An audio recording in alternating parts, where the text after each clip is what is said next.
اگر آپ چاہیں کہ آپ کا رزق اتنا ہو کہ نسلوں تک ختم نہ ہو تو آپ کو یہ وظیفہ پڑھنا چاہیے۔ دشمن سے حفاظت کے لیے شاید اس سے بڑھ کر کوئی وظیفہ نہ ہو۔ جب حضرت ابراہیم علیہ السلام کو دشمنوں نے گھیر لیا اور آگ میں ڈالنے لگے تو حضرت ابراہیم علیہ السلام نے یہ وظیفہ پڑھا، اس وجہ سے وہ آگ میں محفوظ رہا اور دشمنوں سے نجات پایا۔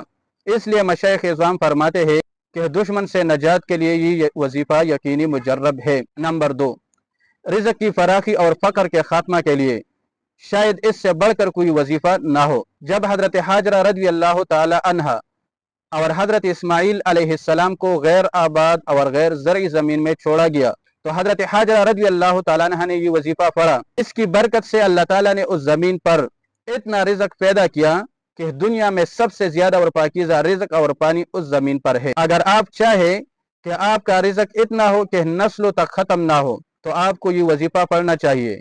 اس لیے مشائخ اعظام فرماتے ہیں کہ رزق کی فراخی کے لیے یہ وظیفہ یقینی مجرب ہے۔